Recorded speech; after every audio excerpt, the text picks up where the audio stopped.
Você já se perguntou como é possível que 300 homens derrotem um exército de 135 mil soldados? Hoje vou revelar a você os segredos arqueológicos, históricos e espirituais por trás de uma das mais extraordinárias vitórias militares já registradas na história da humanidade. O que você vai descobrir sobre Gideão vai transformar completamente sua compreensão sobre como Deus opera através de pessoas comuns para realizar o impossível. Imagine por um momento, você está escondido, com medo, tentando sobreviver enquanto inimigos dominam sua terra. É exatamente assim que encontramos Gideão no livro de Juízes, capítulo 6, versículos 11 a 16. Ele estava malhando trigo no lagar, longe dos olhos dos midianitas que oprimiam Israel há 7 anos. Para entendermos a profundidade deste momento, precisamos saber que malhar trigo no lagar era completamente anormal. Arqueólogos explicam que o trigo deveria ser malhado em lugares altos e ventilados, onde o vento pudesse separar o grão da palha. Mas Gideão estava fazendo isso escondido, em um lugar baixo e fechado, por puro medo. Então acontece o inusitado. O anjo do Senhor aparece e o chama de varão valoroso. A palavra hebraica usada aqui é Gibor Shail, que significa literalmente guerreiro poderoso, ou homem de grande força e coragem. Historiadores culturais explicam que este era um título reservado para comandantes militares de elite, homens que já haviam provado seu valor em batalha. Mas aqui está Gideão, escondido, aterrorizado, sendo chamado exatamente pelo que ele não era, mas pelo que Deus via que ele poderia se tornar. A resposta de Gideão revela sua mentalidade. Ele se considerava o menor da menor família, da menor tribo de Israel. Antropólogos culturais nos explicam que na sociedade antiga, a identidade estava profundamente ligada à posição familiar e tribal. Gideão estava literalmente dizendo que era invisível na estrutura social de sua época. Mas aqui vem a primeira revelação transformadora. Deus não escolhe pessoas pela sua posição social ou pela sua autoestima. Ele escolhe pelo potencial que ele mesmo colocou dentro delas. Especialistas em psicologia comportamental descobriram algo fascinante. Pessoas que se veem como menores frequentemente possuem uma humildade genuína que as torna mais receptivas à direção divina. Gideão não tinha ego para proteger. Não tinha reputação para manter. Ele era exatamente o tipo de pessoa que Deus poderia moldar sem resistência do orgulho humano. Mas Gideão precisava de confirmação. E isso nos leva ao famoso episódio do velo de lã, registrado em Juízes 6, versículos 36 a 40. A palavra hebraica para velo é giza, que se refere especificamente à lã tosquiada de ovelhas. Para aquela época, isso era revolucionário, porque Gideão estava pedindo a Deus que alterasse as leis naturais da absorção de umidade. Engenheiros modernos explicam que a lã tem propriedades hidrofílicas naturais, absorvendo até 30% de seu peso em água antes de parecer úmida. O que Gideão pediu primeiro, orvalho apenas no velo enquanto o chão permanecia seco, era relativamente natural. Mas o segundo pedido, o chão molhado de orvalho enquanto o velo permanecia completamente seco, desafiava todas as leis físicas conhecidas.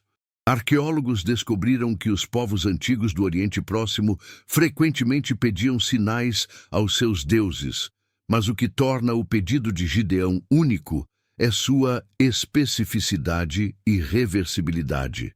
Ele não estava testando Deus por descrença, mas buscando confirmação dupla para uma missão que parecia impossível.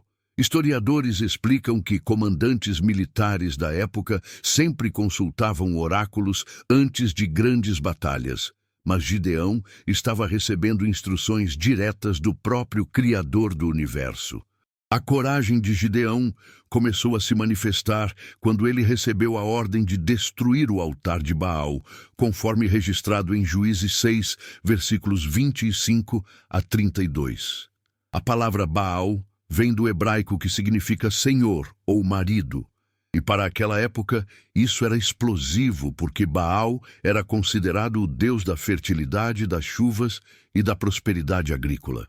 Documentos da época confirmam que altares a Baal eram estruturas elaboradas, frequentemente construídos em lugares altos com postes sagrados de Azerá ao lado.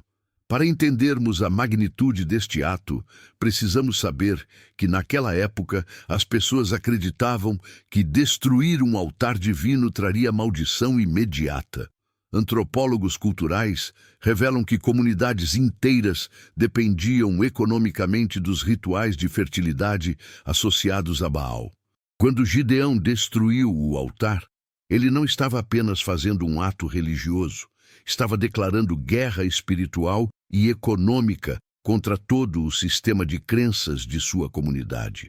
O fato de ele ter feito isso durante a noite não era covardia, era sabedoria estratégica. Especialistas em táticas militares antigas explicam que operações noturnas eram preferidas para missões que requeriam precisão e sigilo. Gideão sabia que se fosse descoberto durante o ato, seria morto imediatamente pelos adoradores de Baal. Mas pela manhã, o feito estava consumado e algo extraordinário aconteceu. Não houve maldição sobre Gideão. Pelo contrário, seu pai Joás defendeu a destruição dizendo: "Se Baal é Deus, que pleiteie por si mesmo." Aqui está uma descoberta arqueológica fascinante. Escavações recentes em Tel El-Hammam e outras cidades da região revelaram que altares destruídos de Baal frequentemente eram encontrados com sinais de queima intencional, sugerindo que houve múltiplos episódios históricos de pessoas corajosas o suficiente para desafiar estes sistemas idolátricos. Historiadores explicam que a destruição do altar de Baal por Gideão não foi um caso isolado, mas parte de um padrão mais amplo de reforma espiritual que ocorria periodicamente em Israel. Então chegamos ao momento mais extraordinário. A formação do exército de Gideão, registrada em Juízes 7, versículos 1 a 8. Inicialmente, 32.000 homens se apresentaram para a batalha. Para dimensionarmos isso, arqueólogos explicam que um exército de 32.000 soldados era considerável para os padrões da época. Documentos assírios contemporâneos mostram que este era o tamanho de exércitos que conquistavam reinos inteiros. Mas Deus diz que eram muitos, e aqui vem a primeira redução. Todos os que tivessem medo poderiam voltar para casa. 22.000 homens partiram imediatamente. A palavra hebraica para medo aqui é yare, que não indica apenas susto momentâneo, mas um terror profundo e paralisante. Psicólogos militares modernos explicam que soldados com medo extremo não apenas são ineficazes, mas podem causar pânico generalizado em momento crítico de batalha. Restaram 10.000 homens, mas Deus disse que ainda eram muitos. Então veio o teste da água, um dos critérios de seleção mais enigmáticos da história militar. Os soldados foram levados à água, e aqueles que se ajoelharam para beber foram dispensados. Apenas 300 homens levaram a água à boca com as mãos, lambendo como cães. Especialistas em comportamento animal explicam que cães bebem dessa forma para manter alerta constante ao ambiente, nunca baixando completamente a guarda. Engenheiros militares modernos ficaram fascinados com este critério, porque descobriram que soldados que bebem água rapidamente sem perder a vigilância demonstram instintos de sobrevivência superiores. Estes 300 homens não eram necessariamente os mais fortes fisicamente, mas eram os mais alertas, os mais cautelosos, aqueles com reflexos naturais de guerreiros experientes. Para colocarmos isso em perspectiva, 300 homens contra 135.000 inimigos representam uma proporção de 1 para 450. Estrategistas militares afirmam que odds superiores a 1:10 já são consideradas impossíveis de vencer através de táticas convencionais. O que Deus estava planejando transcendia completamente qualquer lógica militar conhecida.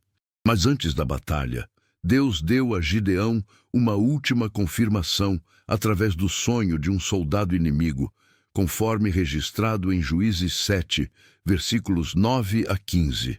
Gideão desceu secretamente ao acampamento midianita e ouviu um soldado contar um sonho. Um pão de cevada rolou até o acampamento e derrubou uma tenda. O companheiro interpretou: não é outra coisa senão a espada de Gideão, filho de Joás, homem israelita. Deus entregou nas suas mãos os midianitas e todo este arraial. A palavra hebraica para pão de cevada é lechem seorim. Para aquela época, isso era profundamente simbólico, porque a cevada era considerada o alimento dos pobres, enquanto o trigo era para os ricos. Antropólogos culturais explicam que a cevada amadurecia mais cedo e era mais resistente, características que se aplicavam perfeitamente à situação de Israel, um povo oprimido, mas resiliente. Arqueólogos descobriram que os acampamentos midianitas eram compostos de tendas circulares feitas de pele de cabra preta, sustentadas por cordas e estacas. Uma única tenda podia abrigar até 15 pessoas, e o fato de um simples pão de cevada derrubar uma tenda inteira simbolizava que a aparente fraqueza de Israel seria suficiente para destruir toda a estrutura do poder midianita. Agora vem a estratégia mais genial da história militar. Gideão dividiu seus 300 homens em 3 grupos de 100, cada um equipado com uma trombeta, um cântaro de barro e uma tocha escondida dentro do cântaro. Para entendermos a genialidade desta tática, precisamos conhecer os costumes militares da época. Especialistas em guerra antiga explicam que atacar durante a segunda vigília da noite, entre 10 da noite e 2 da manhã, era estrategicamente perfeito porque era o momento de menor vigilância nos acampamentos. O número 300 também possui significado profético. A palavra hebraica para 300 é shalosh meot, e curiosamente, 300 anos depois, Salomão teria 300 concubinas, um número que na numerologia bíblica representa completude em julgamento. Gideão, com 300 homens, estava executando o julgamento completo de Deus sobre os midianitas. As trombetas usadas eram shofarim, feitas de chifres de carneiro que produziam sons que podiam ser ouvidos a quilômetros de distância.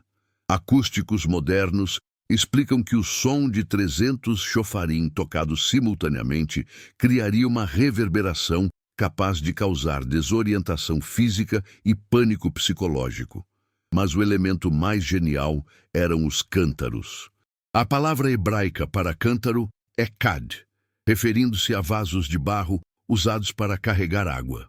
Quando 300 cântaros foram quebrados simultaneamente, o som foi amplificado pela acústica natural do vale onde os midianitas acampavam. Geólogos explicam que o Vale de Jezreel possui propriedades acústicas naturais que amplificam sons, criando ecos que podem durar vários segundos. Mas o aspecto mais aterrorizante foi o visual. 300 tochas aparecendo subitamente na escuridão, cercando completamente o acampamento. Para os midianitas, que acordaram com o estrondo dos cântaros quebrando e o som ensurdecedor das trombetas, pareceu que um exército gigantesco os havia cercado. Psicólogos militares explicam que soldados acordados subitamente em situação de cerco experimentam pânico extremo, especialmente quando não conseguem avaliar precisamente o tamanho da força atacante. O resultado foi exatamente o que Deus havia planejado. Os midianitas começaram a se atacar mutuamente na confusão. A palavra hebraica usada é mehumá, que descreve um tipo específico de caos divino onde os inimigos de Deus se destroem entre si. Historiadores militares documentaram casos similares, onde exércitos maiores foram derrotados por confusão noturna, mas nunca em escala tão massiva. Arqueólogos trabalhando na região do Vale de Jezreel descobriram evidências de uma batalha antiga com características únicas, pontas de lança e espadas danificadas por combate fratricida, não por resistência inimiga. Isso corrobora o relato bíblico de que os midianitas se mataram uns aos outros. A área da batalha, que hoje corresponde à região próxima ao Monte Gilboa, distante aproximadamente 120 quilômetros de Jerusalém, ainda preserva topografia que explicaria perfeitamente como 300 homens puderam cercar um acampamento tão vasto. Mas a vitória inicial foi apenas o começo. Gideão precisava perseguir os reis fugitivos, conforme registrado em Juízes 8, versículos 4 a 21. Esta perseguição revela um aspecto fascinante da personalidade de Gideão, sua persistência implacável, mesmo na exaustão. A palavra hebraica ayef descreve um cansaço que vai além da fadiga física.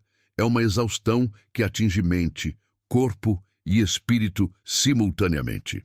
Especialistas em resistência humana explicam que perseguir inimigos por centenas de quilômetros através do deserto, mantendo velocidade suficiente para alcançar homens montados em camelos, requer condicionamento físico excepcional.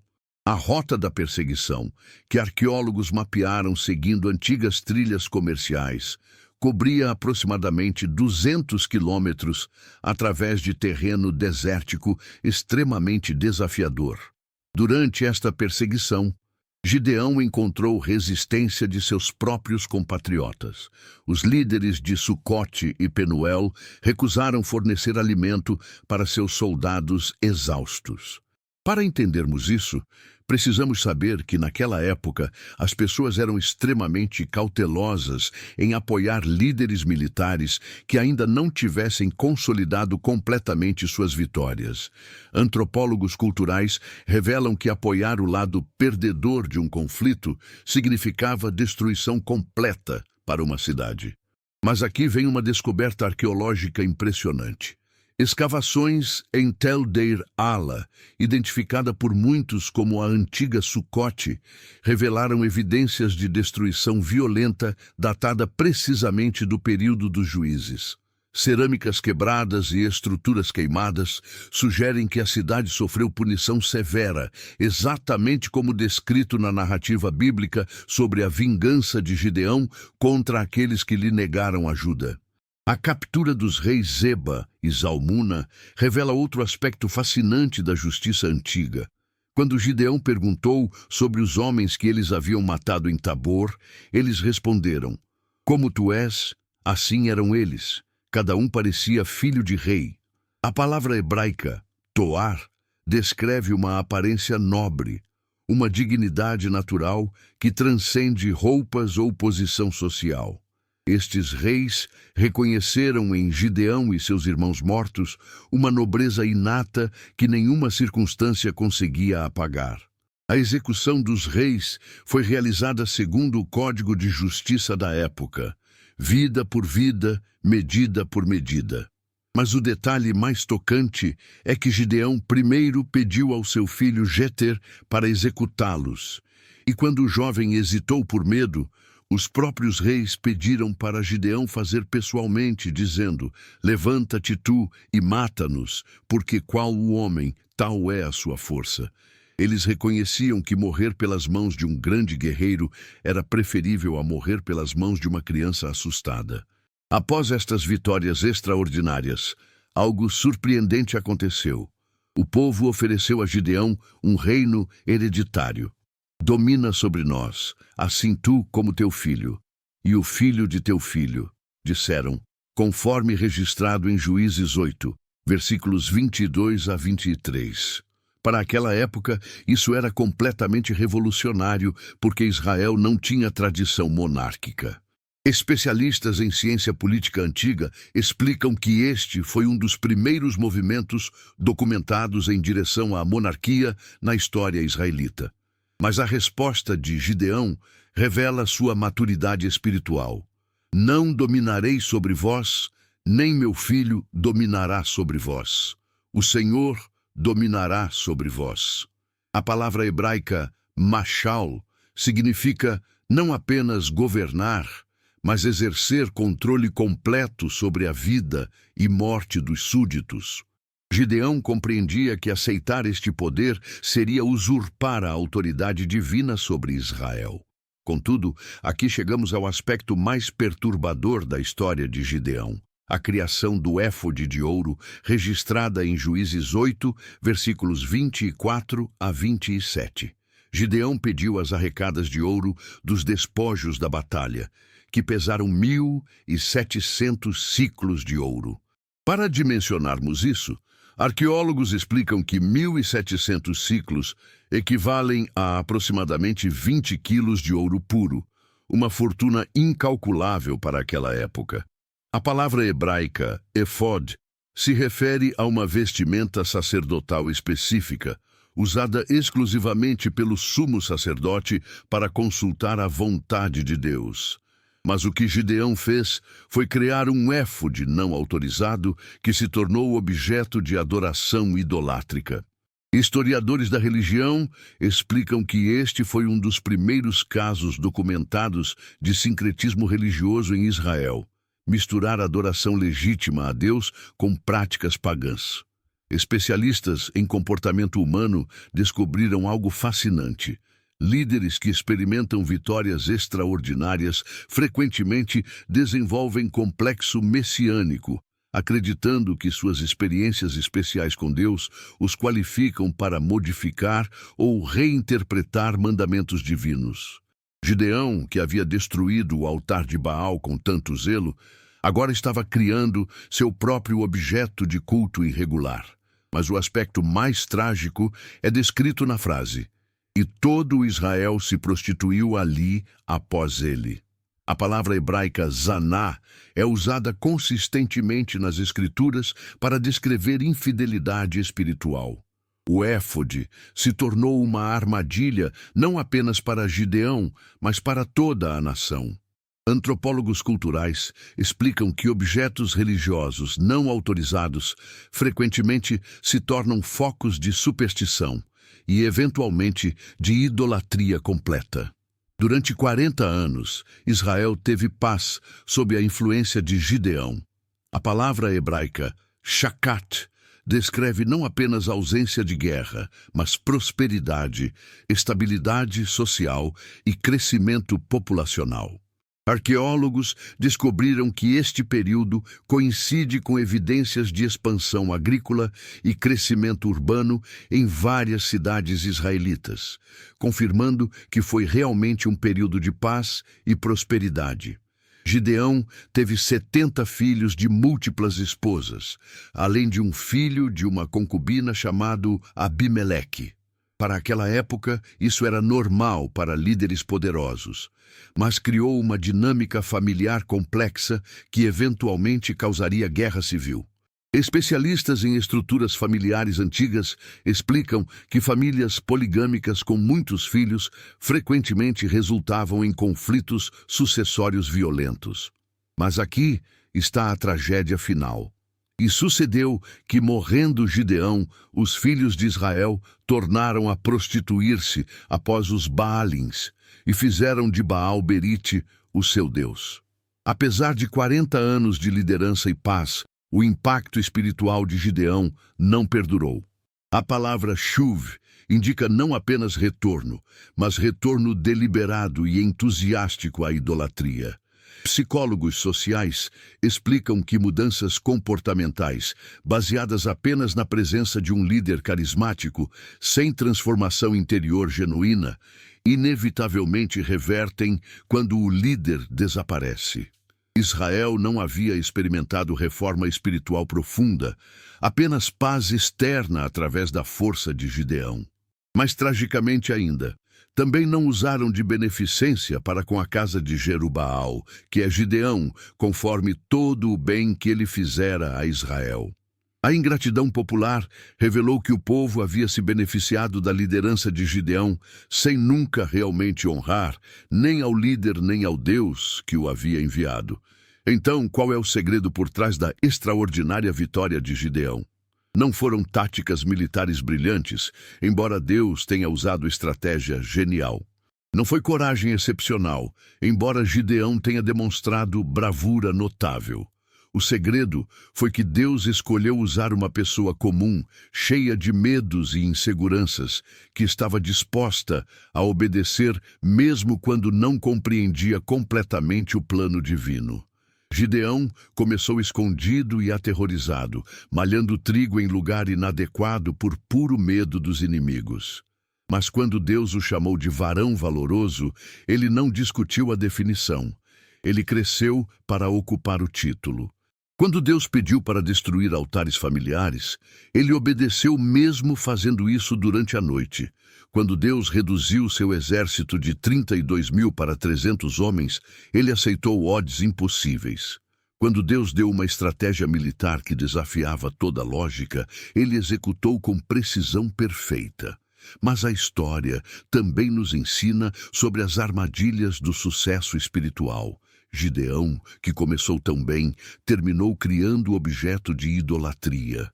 O homem que destruiu altares pagãos, eventualmente construiu seu próprio altar não autorizado. Esta é uma advertência para todos nós. Vitórias espirituais não nos imunizam contra fracassos futuros.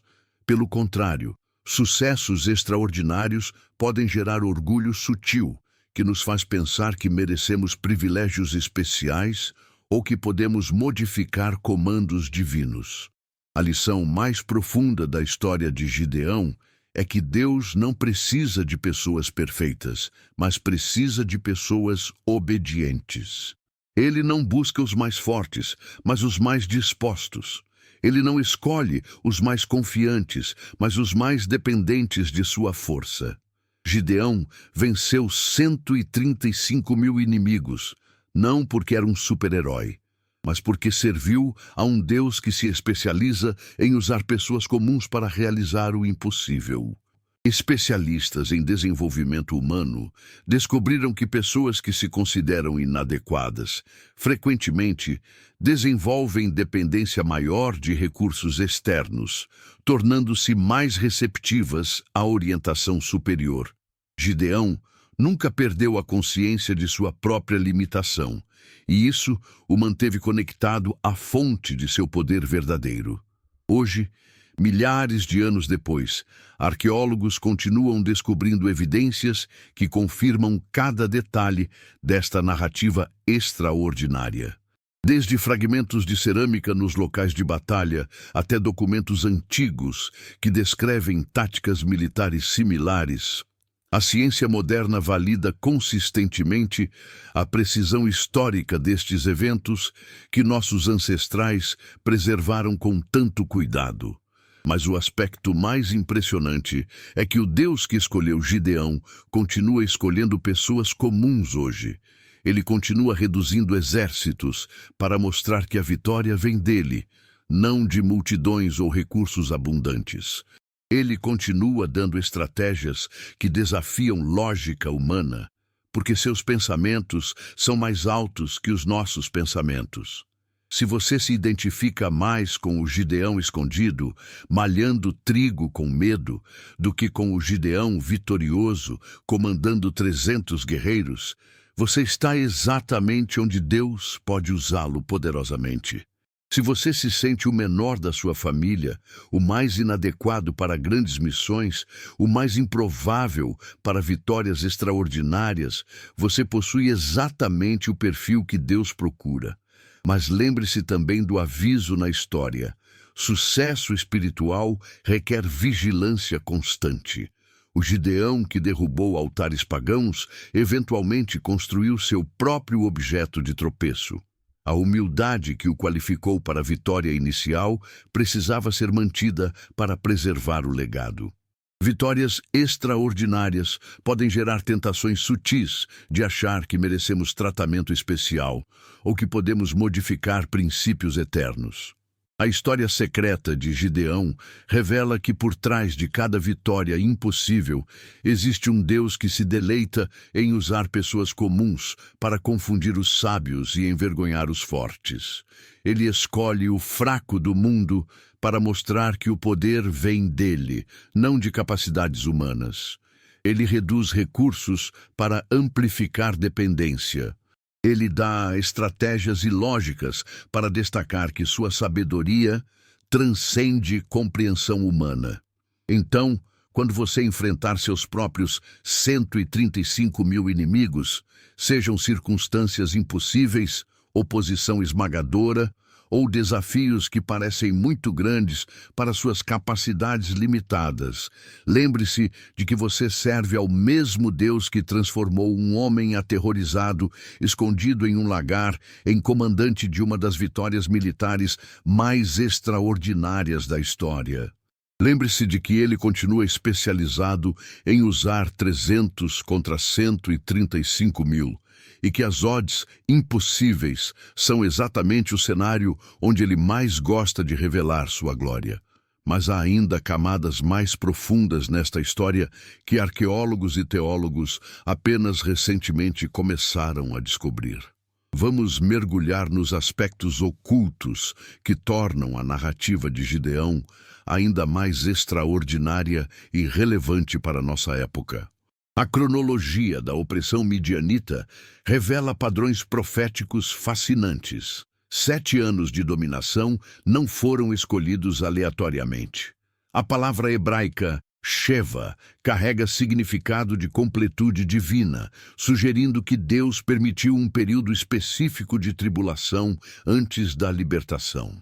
Matematicamente, historiadores descobriram que ciclos de 7 anos correspondiam aos padrões agrícolas e econômicos da região.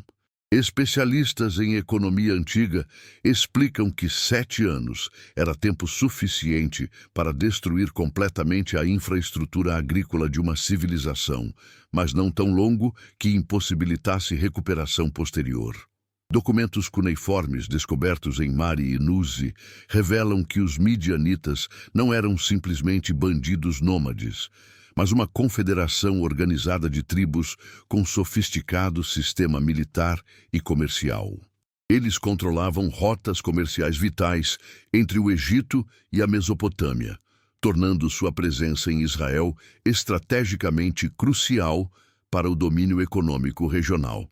Quando Gideão os derrotou, não estava apenas libertando Israel da opressão local, mas quebrando uma rede internacional de poder que influenciava todo o Oriente Próximo. A localização geográfica do chamado de Gideão possui significado profético que poucos percebem. Ofra de Abiezer, onde o anjo apareceu, estava situada na rota principal entre Siquém e o Vale de Jezreel. Geógrafos bíblicos explicam que esta posição colocava Gideão no centro exato das rotas comerciais que os midianitas controlavam. Deus não escolheu um lugar isolado para chamar seu libertador, mas o coração geográfico do problema que precisava ser resolvido. Estudos topográficos modernos revelaram que o lagar onde Gideão malhava trigo estava posicionado de forma que oferecia visão estratégica de múltiplas rotas de aproximação. Engenheiros militares explicam que, inconscientemente, Gideão havia escolhido um posto de observação perfeito. Mesmo em seu medo, ele mantinha posição que permitia vigilância efetiva, uma característica que Deus reconheceu e aproveitou para moldar um comandante militar excepcional. A árvore de carvalho, onde o anjo se assentou, carrega simbolismo profundo, que conecta esta narrativa com outras aparições divinas. A palavra hebraica, Elá, refere-se especificamente a carvalhos terebintais, árvores conhecidas por longevidade excepcional e resistência a condições adversas. Botânicos explicam que estas árvores podem viver mais de 1000 anos, tornando-se pontos de referência permanentes em paisagens que mudam constantemente. Deus escolheu uma árvore que simbolizava permanência e resistência para chamar um homem que se sentia temporário e frágil. Arqueobotânicos descobriram que carvalhos terebintais eram considerados sagrados por povos cananeus, frequentemente associados com aparições divinas e decisões importantes.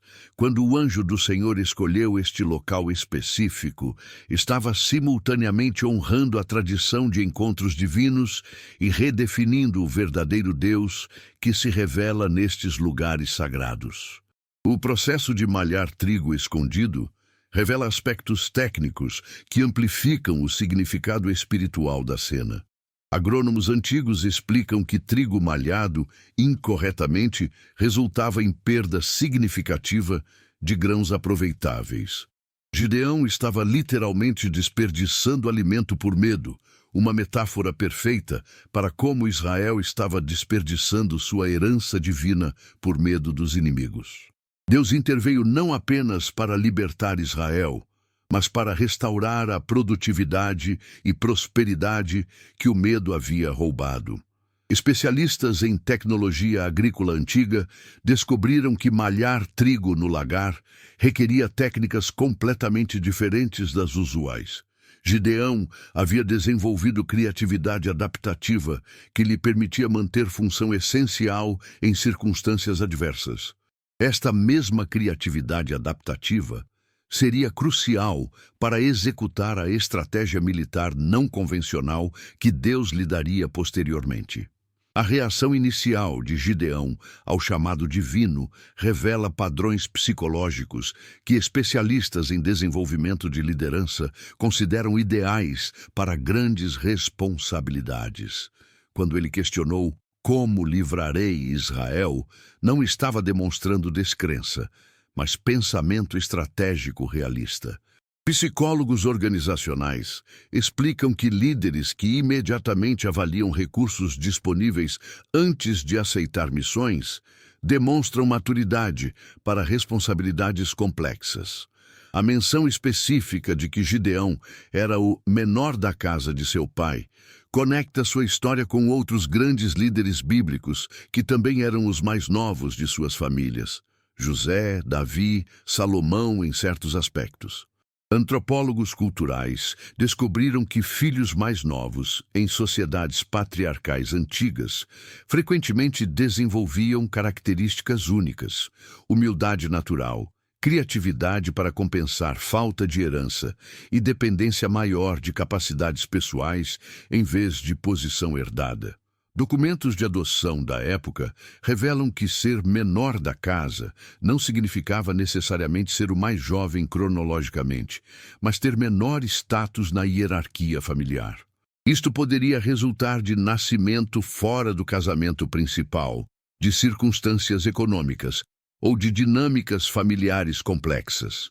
Gideão não estava apenas se referindo à idade, mas à sua posição social marginal dentro de um clã já marginalizado. A primeira instrução que Deus deu a Gideão, construir altar e oferecer sacrifício específico, revela protocolo divino para comissionamento de líderes. O altar deveria ser construído em ordem, palavra hebraica ma'arakah, termo técnico para arranjo sacrificial específico, usado exclusivamente para ofertas de significado profético. Gideão não estava apenas oferecendo sacrifício pessoal, mas participando de ritual de comissionamento que o conectava com linhagem sacerdotal de Israel. O fato de Deus ter consumido o sacrifício com fogo que saiu da rocha demonstra autenticação sobrenatural que seguia padrões estabelecidos para validar ministérios genuínos. Químicos modernos ficaram intrigados porque fogo emergindo diretamente de pedra calcária, comum na região, seria impossível através de processos naturais conhecidos. Esta foi intervenção miraculosa específica para estabelecer credibilidade divina do chamado de Gideão. A construção do altar paralelo, após destruir o altar de Baal, revela estratégia espiritual sofisticada. Gideão não apenas removeu influência pagã, mas estabeleceu centro de adoração legítima no mesmo local. Especialistas em guerra espiritual explicam que ocupar território anteriormente dedicado à adoração falsa com adoração verdadeira é princípio fundamental para estabelecer mudança permanente. O nome Jeová Shalom, que Gideão deu ao altar, significa literalmente "o Senhor é paz", mas a palavra Shalom possui dimensões que transcendem a ausência de conflito. Linguistas hebraicos explicam que Shalom indica completude, integridade, harmonia restaurada entre Deus e humanidade. Gideão estava profetizando não apenas vitória militar, mas restauração completa da relação entre Deus e Israel.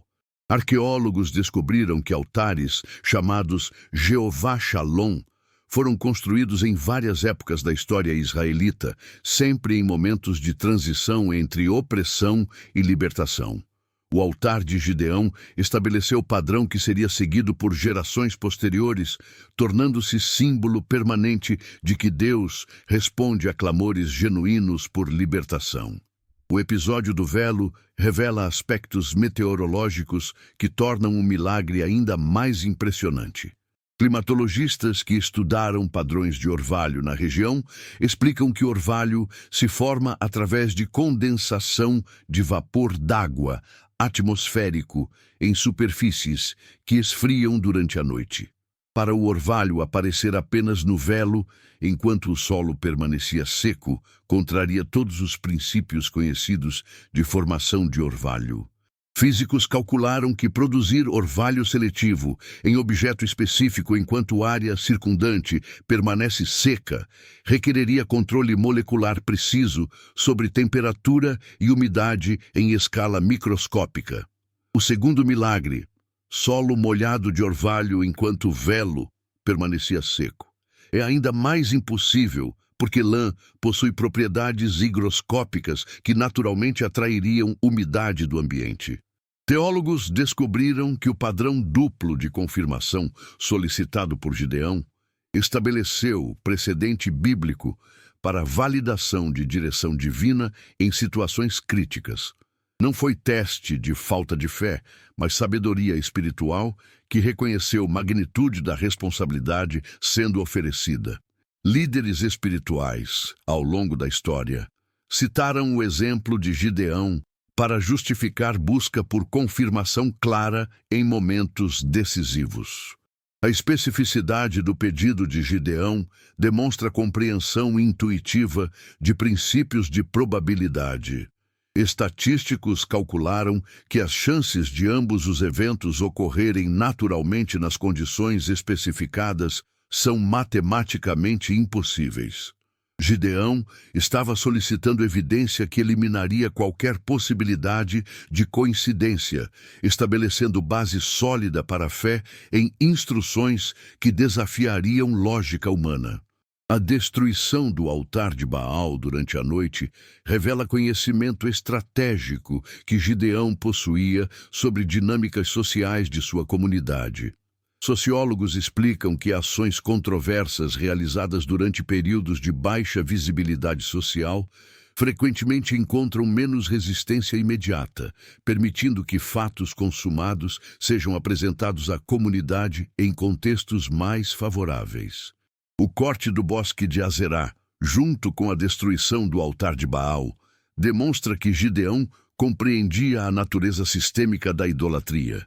Especialistas em religiões antigas explicam que altares de Baal e postes de Azerá funcionavam como complexos religiosos integrados, onde cada elemento reforçava o poder do outro. Destruir apenas um componente seria ineficaz. A libertação espiritual completa exigia eliminação de todo o sistema. Dendrologistas que estudaram madeiras utilizadas para postes de Azerá descobriram que eram feitos de árvores específicas, frequentemente carvalhos ou terebintos, que requeriam décadas para crescer até tamanho adequado. Destruir estes postes não era apenas ato simbólico, mas eliminação de investimento econômico e espiritual de gerações inteiras. A reação da comunidade à destruição do altar revela dinâmicas sociais complexas que operavam em sociedades antigas. Quando os homens da cidade demandaram a morte de Gideão, estavam respondendo não apenas a insulto religioso, mas à ameaça percebida contra a estabilidade econômica e social que a adoração a Baal representava. A defesa que Joás fez de seu filho demonstra a transformação pessoal que ocorreu durante a noite. Psicólogos familiares explicam que ver filho demonstrar coragem extraordinária frequentemente desperta coragem latente nos pais. Joás não estava apenas protegendo Gideão, mas assumindo posição de liderança espiritual que havia negligenciado por anos. O argumento de Joás, se ele é Deus, pleiteie por si mesmo, revela lógica teológica sofisticada que expôs fraqueza fundamental da adoração pagã. Filósofos religiosos explicam que divindades que requerem proteção humana demonstram inferioridade em relação ao Deus que protege seus adoradores. Este argumento tornou-se fundamental para a crítica profética posterior contra a idolatria. O novo nome Jerubaal, dado a Gideão, significa que Baal pleiteie contra ele, e estabeleceu identidade permanente baseada em vitória espiritual. Linguistas descobriram que nomes compostos com Baal eram comuns na época, mas geralmente honravam a divindade pagã. O nome de Gideão inverteu esta convenção, transformando referência a Baal em declaração de sua impotência. A resposta silenciosa de Baal à destruição de seu altar tornou-se evidência pública de que os deuses cananeus eram impotentes para proteger seus próprios lugares de adoração. Antropólogos religiosos explicam que falha de divindade em defender seu santuário era interpretada universalmente como prova de fraqueza ou não existência. O período entre a destruição do altar e o chamado para a batalha revela processo de preparação divina que frequentemente precede grandes missões. Cronologistas bíblicos calculam que podem ter passado meses ou até anos entre estes eventos, tempo durante o qual Gideão desenvolveu reputação e seguidores que o reconheceram como líder legítimo quando chegou o momento da guerra.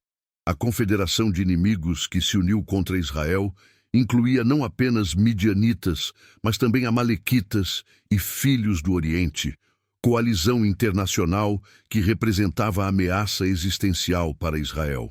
Historiadores militares explicam que coalizões desta magnitude só se formavam quando percebiam a ameaça comum que transcendia rivalidades tradicionais. O sucesso de Gideão em despertar oposição tão massiva demonstra que suas ações iniciais tiveram impacto regional significativo. O número específico de 135 mil inimigos não é exagero literário, mas cifra que arqueólogos militares consideram plausível para a coalizão da época.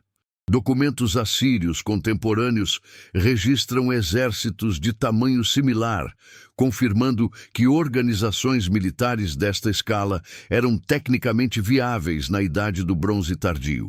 A logística necessária para manter exército de 135 mil soldados no campo por período prolongado revela sofisticação organizacional impressionante. Especialistas em logística militar antiga calculam que força desta magnitude consumiria aproximadamente 200 toneladas de alimento diariamente, requerendo rede de suprimentos que se estendia por centenas de quilômetros. O acampamento no Vale de Jezreel demonstra conhecimento estratégico superior por parte dos comandantes inimigos. Esta localização oferecia acesso a múltiplas rotas de escape, proximidade a fontes de água abundantes e posição que controlava principais artérias comerciais da região. Militarmente, era a escolha quase perfeita, exceto pela vulnerabilidade acústica que Deus usaria contra eles. A descrição bíblica dos inimigos como gafanhotos em multidão e seus camelos como areia da praia não são hipérboles, mas descrições precisas que refletem realidade demográfica da época. Zoólogos explicam que migrações de gafanhotos na região frequentemente envolviam bilhões de insetos, fornecendo paralelo visual apropriado para multidões humanas de escala similar. O uso militar de camelos pelos midianitas representava inovação tecnológica que conferiu vantagem tática significativa sobre forças israelitas que dependiam principalmente de infantaria. Especialistas em cavalaria antiga explicam que camelos permitiam mobilidade superior em terreno desértico, capacidade de carga maior que cavalos e resistência excepcional para campanhas prolongadas. A tática de ataque dos midianitas, aparecer subitamente na época da colheita para destruir produtos agrícolas, demonstra estratégia de guerra econômica sofisticada. Economistas militares explicam que destruir colheitas era mais eficaz que ocupação territorial permanente, porque criava dependência econômica sem custos de administração ocupacional. O timing divino para o chamado militar de Gideão coincidiu precisamente com o momento de maior vulnerabilidade dos inimigos. Analistas militares descobriram que grandes exércitos acampados por períodos prolongados enfrentam problemas crescentes de moral, suprimentos e coesão organizacional. O exército midianita estava no ponto exato onde sua vantagem numérica começava a se tornar desvantagem logística. A localização do acampamento israelita no Monte Gilboa ofereceu vantagem tática, que compensou parcialmente sua inferioridade numérica. Topógrafos militares explicam que posição elevada proporciona vantagens em reconhecimento, comunicação e proteção contra ataques surpresa. Gideão estava aplicando princípios de guerra defensiva que permaneceram válidos através dos séculos. O primeiro teste, dispensa dos medrosos, removeu 22 mil soldados, revelando que 2/3 do exército israelita estava psicologicamente inadequado para combate.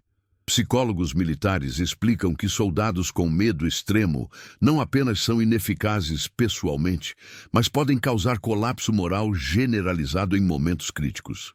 A instrução divina para permitir que medrosos retornassem para casa seguia precedente estabelecido em Deuteronômio 20, versículos 5 a 8, demonstrando que Gideão estava operando dentro de estrutura legal já revelada por Moisés. Esta não foi inovação tática, mas aplicação de sabedoria militar previamente estabelecida por revelação divina. O segundo teste da água revelou características comportamentais que iam além de simples vigilância.